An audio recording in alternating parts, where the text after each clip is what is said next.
and welcome back to winemastery.co.uk. My name's John Lightfoot. John Murphy.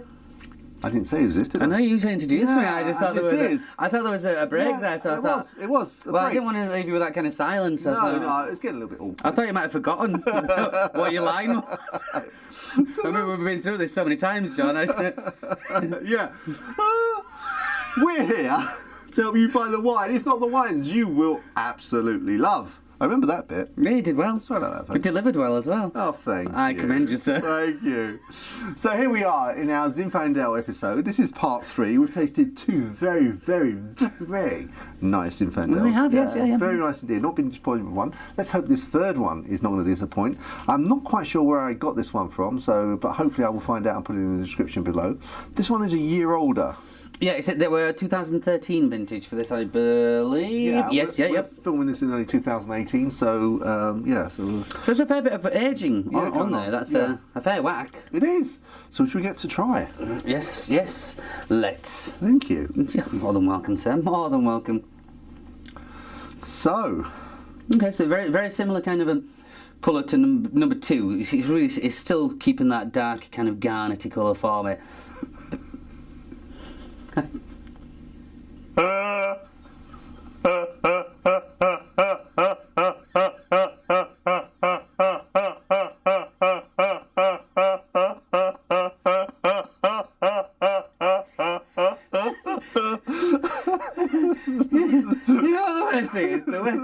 The worst thing is I just walk into these without even thinking. Now, I'll rephrase that. This has... compared to the second one. To our second wine, this is a very, very similar colour. Are we supposed to be professionals here? But yeah, it has a very similar colour to our second wine. Which again is that very deep kind of garnety colour, and just flecks again on the rim there. It has more.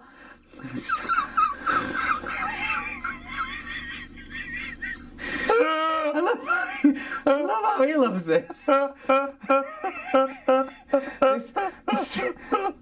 This is supposed to be like a professional, John. Oh, it is. We're being terribly professional. Sorry. I don't know what to say what I was going to say. Let's just say I can't see anything on the rim. We'll just say it's definitely not purple. No, not like the first one. No, and I've taken a smell of that, but have you? That's cheating. I didn't even mean to do it, but that's nice. That's different. That is massively different. That's not just a bit different. That is Yeah, you could believe that's a different wine. You could. I'm quite taken back by it. Leave it right in there. Okay. I thought I'm missing something now. I can't do that. No, I don't think it helps, but so that is. Okay, the blackcurrant is in there, but that has not blackcurrant, so black cherry. Black cherry. Black cherry is definitely in there, but I tell you, it almost has. This is Pinot Noir-esque. Okay. Do you know what I mean by that? Oh yeah, this is the one where you said it's got like. It sounds awful when you say this, but like rotting vegetation. That is exactly what I mean. Is that. I like to think of it a little bit more romantically, like, you're walking through early in the morning and in the summer, and there's sort of the dews on the vegetables, and you can smell that rich iron smell from them. That's so romantic. oh, for a moment there, John.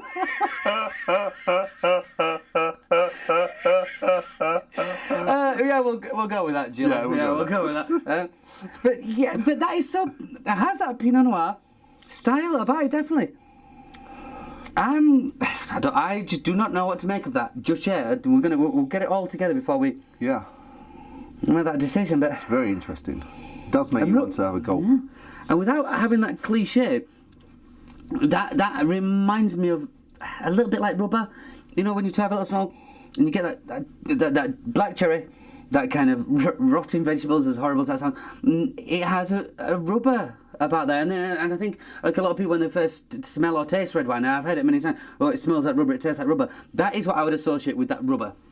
When you say rubber, like a car tyre rubber. Okay, so when you walk into a car showroom, I think we said before, haven't we? Yeah, and you get that intense, that is that.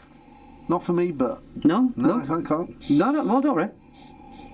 No, I'm very keen to have a taste of this. So am I.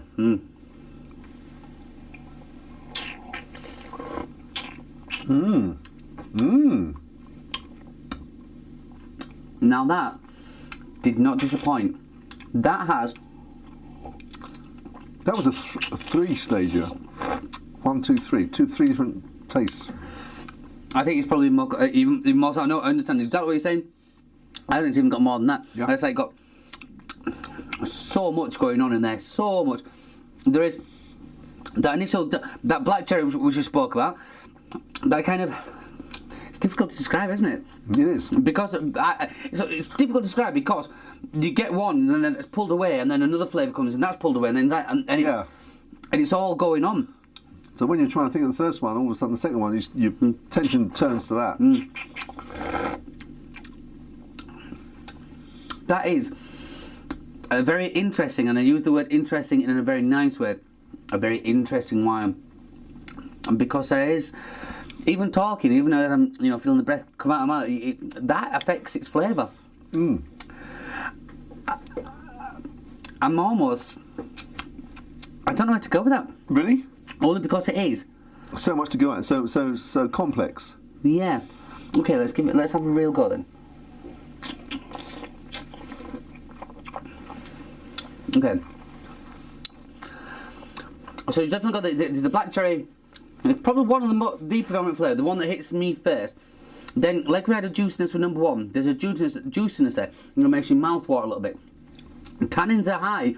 In fact, tannins are really quite high on that one. But I'm not bothered. Not in an unpleasant way. No. But to be fair, they are quite strong, but I'm not bothered because the tannins itself kind of fits so well.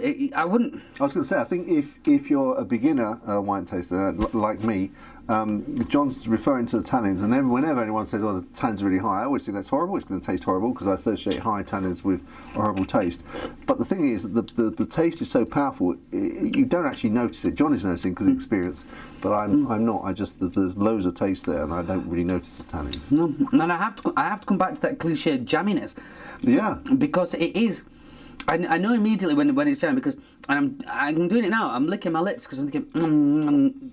That's not a tasting, but the way when it makes you want to lick your lips, I always describe that as jammy.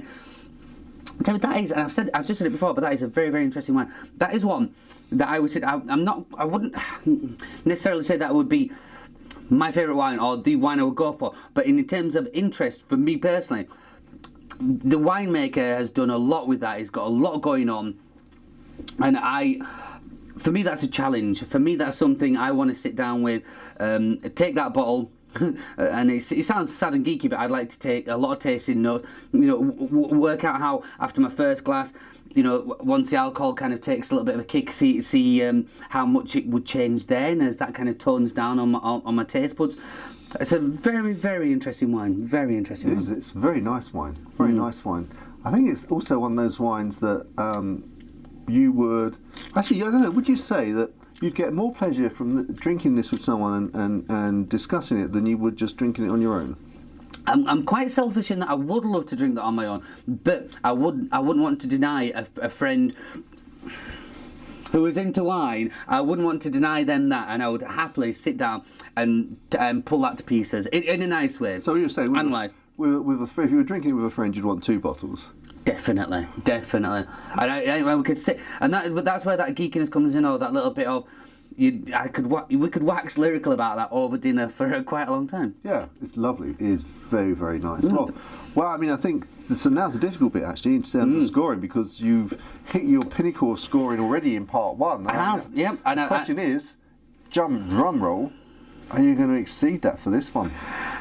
I don't think I will. I don't think I will. Only because this, as I said, this is an interesting wine. This is something I could sit down and have a good conversation with somebody and discuss and pull to pieces and have the ins and outs and all that. That's why that wine appeals to me. Number 1 was a wine that I would actually appeal for me on, not an everyday drinking as such, but something where I know I could go to that and thoroughly enjoy it. This still needs taking.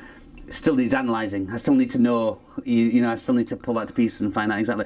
But that said, I'm still going to rate this quite high. What number two? It's got to be between the two. It's got to be between the two, or will it? Yeah, it's got to be between the two. I say it's got to be 87. It's got to be 87.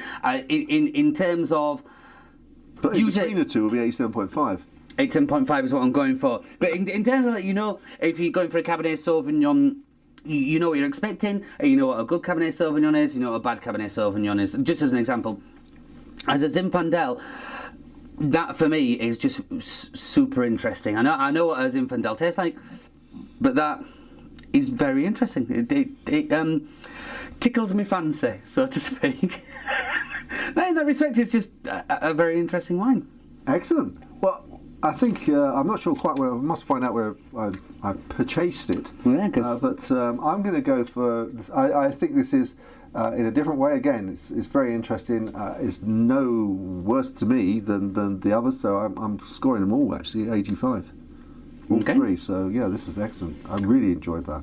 I really enjoyed the other two.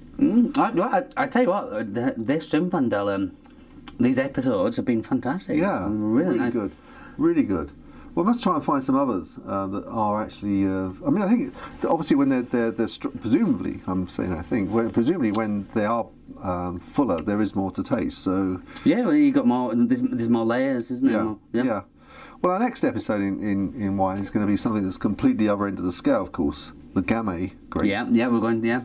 From Beaujolais, but again, that has its place, doesn't it? Of course it does. Yeah. And the mood, as we so often say, the mood, the event you're at, just in the food you're eating, all have their place. So, well, this is a very successful. So, from our point of view, we really enjoyed these three wines. The things we do for you. The things we put ourselves, our bodies through for you guys. Well, no. That was yeah.